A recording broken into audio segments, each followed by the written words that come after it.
The American Express Platinum Card is on the verge of the biggest shakeup in years. The rumor mill is on fire and all signs point to a massive refresh coming. We're talking huge new credits, the potential departure of old favorites, and a new annual fee that might make your jaw drop. The current fee is $695, but credible leaks and executive statements suggest the new number will be closer to $900, with changes likely taking effect in early 2026. So what's the big news? American Express is rumored to be adding massive new annual credits for the restaurant platform Resy and the apparel brand Lululemon. But let's get real. Who is actually going to use these? We're going to break down every rumor change, do the math, and figure out if these premium benefits are genuinely valuable or just fancy window dressing for a much higher annual fee. First, let's be crystal clear. As of right now, none of this is official. It's all based on credible leaks, some of which reportedly came from Amex's own website before being taken down. But the evidence is piling up and it points to a major overhaul. The headline is the annual fee, which is rumored to be jumping from $695 to $895. Now, to justify that hike, Amex just isn't adding benefits, it's swapping them. Speculation is that the popular $100 Saks Fifth Avenue credit and the $300 Equinox credit could be on the chopping block. And in their place, 3 big new credits are rumored to appear. First, a massive boost to the hotel credit, jumping from $200 to $600 a year, reportedly split into 2 $300 chunks for prepaid bookings. Second, a rumored $400 annual credit for Resy, the restaurant reservation platform that Amex owns. And third, a $300 annual credit for Lululemon, which would likely be broken down into $75 quarterly credits. Now, this is a continuation of American Express's strategy of turning the Platinum Card into a coupon book. The question is, are these new coupons better than the old ones? And more importantly, can an average cardholder actually use them? Or are they built for a very specific lifestyle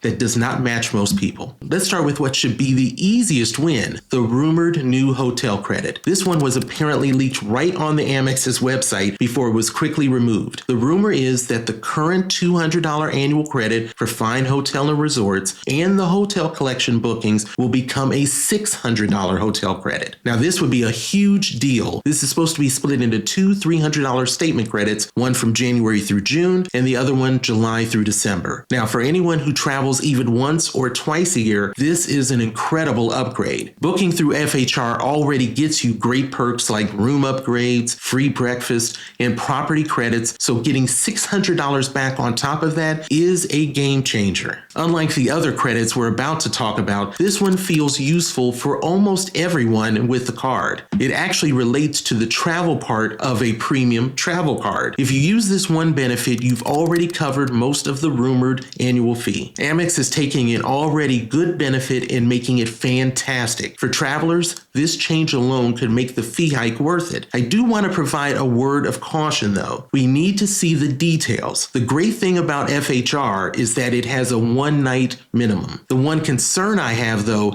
is if it's going to increase to a 2-night minimum. Now, if that was to happen, it would greatly diminish the value. Now things get a little bit more complicated with the rumored $400 Resy credit. Resy is a restaurant booking app kind of like OpenTable that Amex bought a few years back. They've been trying to push it on cardholders, and this would be their biggest move yet. I live in one of the largest 35 metropolitan areas in the United States, and I have a total of 9 restaurants, but I've not been to any of them before. But if you live in a smaller city or a suburb, your options on Resy might be slim to none, and a credit is worthless if you have nowhere to spend it. We also don't know the structure for sure. If it's a simple $400 annual credit, that's great, but it's more likely to be broken into semi-annual or quarterly chunks, which just adds another layer of hassle. This is where that coupon book criticism really lands. Are you really going to go out of your way to find a Resy restaurant just to use a credit? For some, sure. For many, this will feel like a perk they're paying for,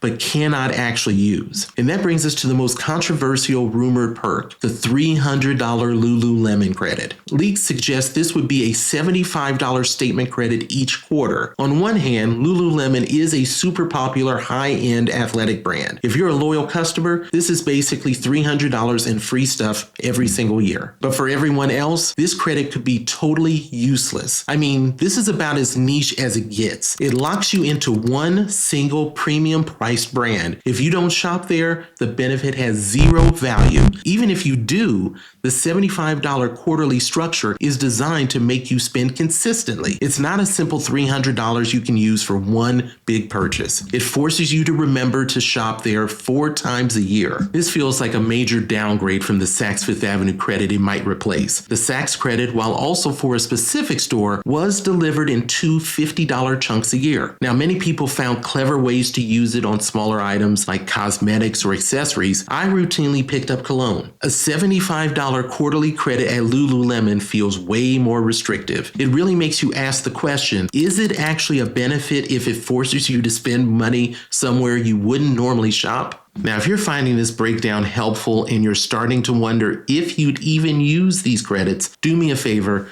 and hit that like button. It really helps the channel out and lets me know you want more videos like this one. To really see the impact, let's imagine 3 different cardholders and see how they do with these rumor changes. First, let's picture the urban foodie. They live in a big city, eat at trendy spots all the time, and love their fitness classes. For them, the new Platinum could be a home run. They'll blow through that $400 Resi credit at their favorite restaurants. The $300 Lululemon credit is a perfect fit for their lifestyle, and when they travel, they'll easily use the $600 hotel credit. For this person, the effective annual fee becomes a non-issue. They're getting way more value than the rumored cost. Next, let's think about the suburban family. They take a vacation once or twice a year. That $600 hotel credit will be amazing for their annual trip, but that Resi credit, their town might have 1 restaurant on the app if they're lucky. The Lululemon credit, they're not dropping $75 every 3 months on high-end yoga pants. They loved the old Saks credit for buying gifts, and now that's probably gone. For them, the math gets tough. They get $600 in hotel value, but the other $700 in new credits are practically worthless. They'd be paying a higher fee for benefits that don't fit their life. Finally, we have the occasional traveler. This person got the card for the lounge access and the travel insurance. They used the old airline and hotel credits when they could. The bigger hotel credit is a nice bonus for them, but Resi and Lululemon?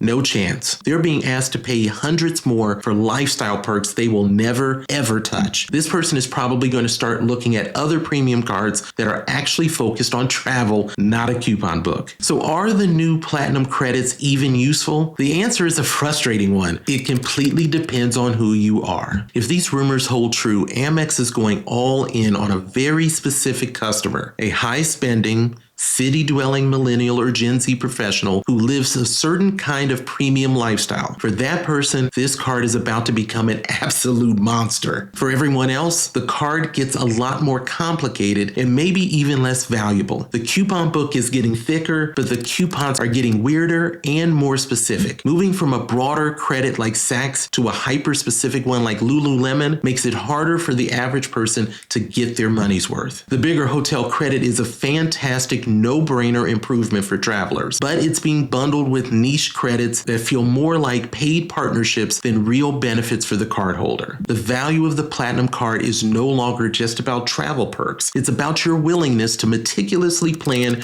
your spending around a very specific list of brands. Before you decide to keep or get this card, you have to do the math for your life, not the life Amex thinks you should have. What do you think? Are these rumor changes a massive upgrade or a total deal breaker? Let me know down in the comments. And if you want to stay up to date with all the latest credit card news, make sure you subscribe. Now that you have the latest about the Platinum, you need to know about the brand new card that is the best airline credit card on the market. Not knowing about this card could cost you hundreds, maybe thousands, and you will find it right here.